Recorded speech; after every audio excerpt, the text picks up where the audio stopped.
501 calling 33, 501 calling 33, 501 calling 33. Over. നായികയുടെ കണ്ണുനീർ സംവിധാനയിൽ മാറ്റങ്ങൾ വരുത്തിയിരിക്കുന്നു.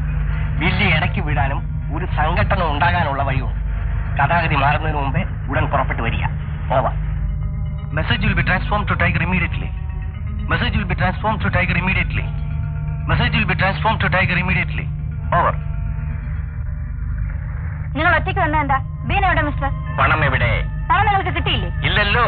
എന്റെ ഭർത്താവ് ബ്യൂറോയിൽ നിന്ന് 10 ലക്ഷം രൂപ എടുത്ത് പെട്ടിയിലാക്കി കൊണ്ടുവരുന്ന ഞാൻ സാക്ഷിയാണ്. പെട്ടി നിങ്ങൾ ആവശ്യപ്പെട്ട സ്ഥലത്ത് കൊണ്ടുവന്ന് തന്നില്ലേ? പെട്ടി തന്നു. എന്നാൽ അതിനകത്തുണ്ടായിരുന്ന എന്താണ് തുറന്നു നോക്കിയാട്ടെ.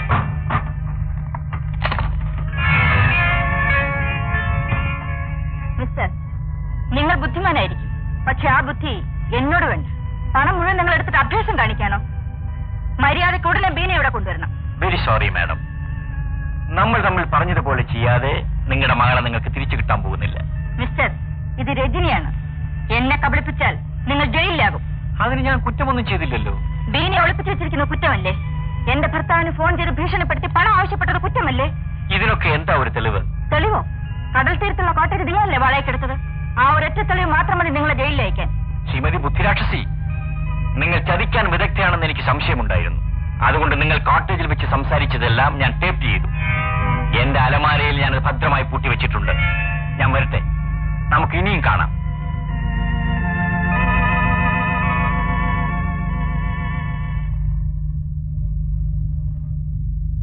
നിർമ്മലേ, നീ എന്താ ഇങ്ങനെ നിൽക്കുന്നത്? ഇന്ന് ജോലിക്ക് പോയില്ലേ? നീ എന്താ ഒന്നും മിണ്ടാത്തത്? നിനക്കെന്ത് പറ്റി? ഒരു ചെറിയ ഭയം.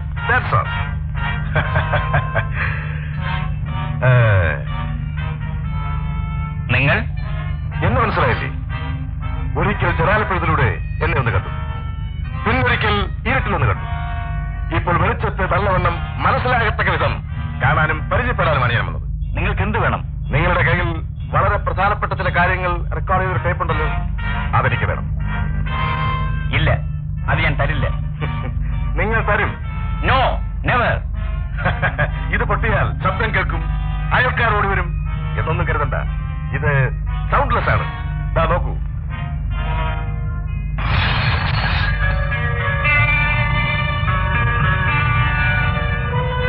അപ്പോ എന്താ സാറിന്റെ തീരുമാനം?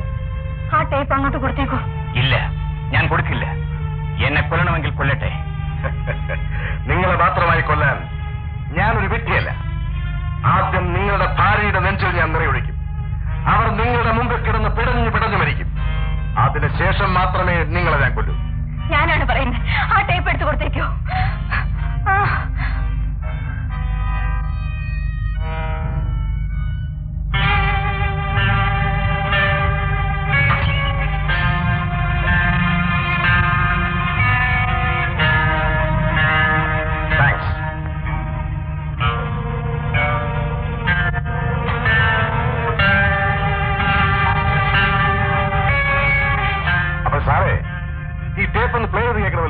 അതിനുള്ള സൗകര്യം ഇവിടില്ല.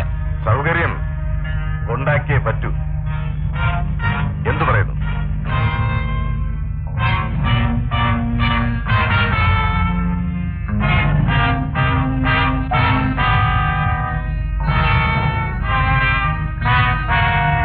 ഒരു കൈ സ്വാധീനമില്ലാത്ത ആളല്ലേ, ബുദ്ധിമുട്ടുണ്ട്.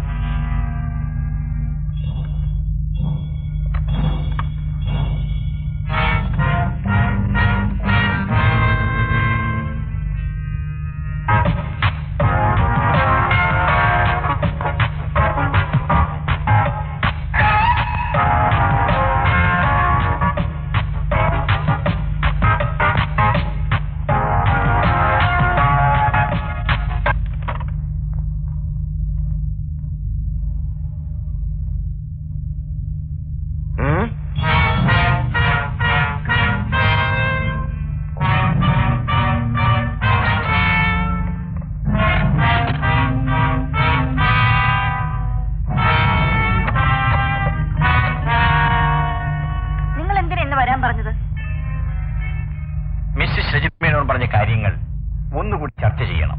ഇനിയും ചർച്ച ചെയ്ത് സമയം കളയണോ? എനിക്ക് അല്പം ചില സംശയങ്ങളുണ്ട്. എന്ത് സംശയം? എന്താണ് ഞങ്ങൾ ചെയ്യേണ്ടതെന്ന് ഒന്നുകൂടി തെളിച്ചു പറയണം.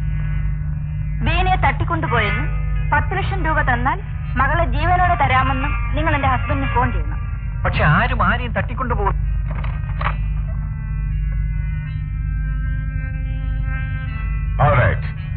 Thank you. നമുക്കിതേ കാണാം.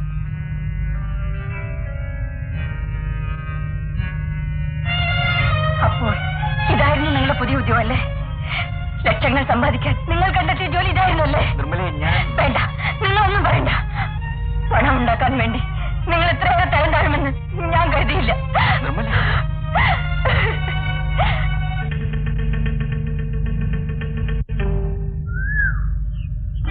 ഇന്നലെ വരെ ഞാൻ ഒറ്റയ്ക്കായിരുന്നു. എന്നെ സ്നേഹിക്കാനോ തിരുത്താനോ ഈ ലോകത്ത് ആരും ഉണ്ടായിരുന്നില്ല.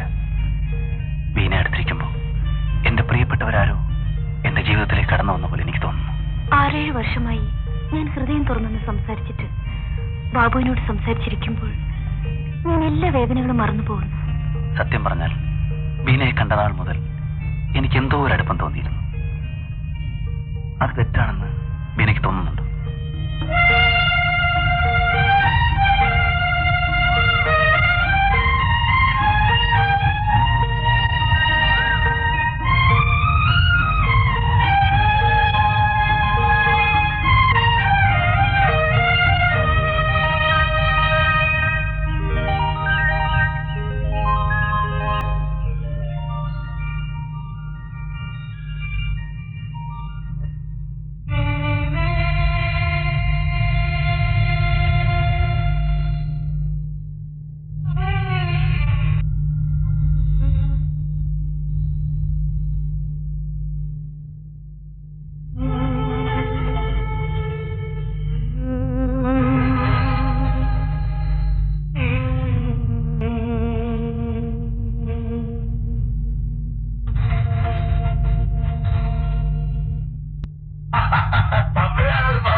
ബാബുവിനും ബീനയ്ക്കും എന്തെങ്കിലും പറ്റിയോ? പറ്റിയില്ല, പറ്റാൻ പോകുന്നേ ഉള്ളൂ. എന്താണ് ഉണ്ടായത്? ബാബു നമുക്കെതിരായി. ആ പെണ്ണിന്റെ തൊലിവെളുപ്പിൽ അവൻ മയങ്ങിക്കാണും. അങ്ങനെ മയങ്ങാൻ പാടില്ലല്ലോ. ഇനിയിപ്പോഴെന്ത് ചെയ്യും? ഒരാൾ തോക്ക് കാണിച്ച് ഭീഷണിപ്പെടുത്തി ടേപ്പ് വാങ്ങിച്ചുകൊണ്ട് പോയിട്ടും എന്നെ ഇതുവരെ അറിയിക്കാത്തത്? ചന്ദ്രനെ കാണാൻ ഇങ്ങോട്ട് പോന്ന് കാണുമെന്നാ ഞാൻ വിചാരിച്ചത്. രാജേട്ടൻ വീട്ടിൽ നിന്ന് എന്നാ പോയത്? വെള്ളിയാഴ്ച. ആവശ്യമില്ലാത്ത ഈ എടാകുടത്തിൽ ചെന്ന് ചാടി വല്ല അപകടം പറ്റി കാണുമോന്ന് എന്റെ പേടി. ഏയ്, അങ്ങനെയൊന്നും വരില്ല. ചന്ദ്രൻ പറഞ്ഞ ജോലി സ്വീകരിച്ചിരുന്നെങ്കിൽ സമാധാനമായിട്ട് വീട്ടിൽ കഴിയാമായിരുന്നു. ഇനി അത് പറഞ്ഞിട്ട് കാര്യമില്ലല്ലോ. ഏതായാലും വീട്ടിലേക്ക് പോയിക്കുള്ളൂ. ഞാനൊന്ന് അന്വേഷിച്ച് കണ്ടുപിടിച്ച് ആളെ ഇന്ന് തന്നെ കയ്യിൽ കൊണ്ടേപ്പിച്ചേക്കാം. പോരെ? അത് മതി. എന്നാ പോയിക്കുള്ളൂ.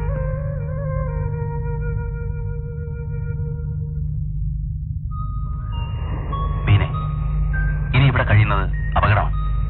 നിന്റെ ശവം കാണാൻ ഒരു പെൺപുലി തിടുക്കം കൂട്ടുന്നു. അതാരാ? ആയിഷു, പേടിക്കണ്ട. ഞാൻ ഇവിടെ ഉള്ളിടത്തോളം കാലം നിന്നെ ആർക്കും ഒന്നും ചെയ്യാൻ സാധ്യമല്ല. നീനൊരു കാര്യം ചെയ്യും, സാധനങ്ങളെല്ലാം എടുത്ത് കടൽ തീരത്തേക്ക് വന്നോളൂ. ഞാൻ ഒരു ബോട്ട് ഏർപ്പെടുത്തിട്ട് വരാം.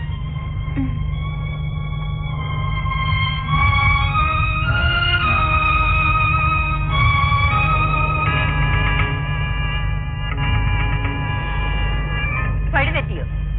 മനസ്സിലായില്ല. എനിക്ക് മനസ്സിലായി.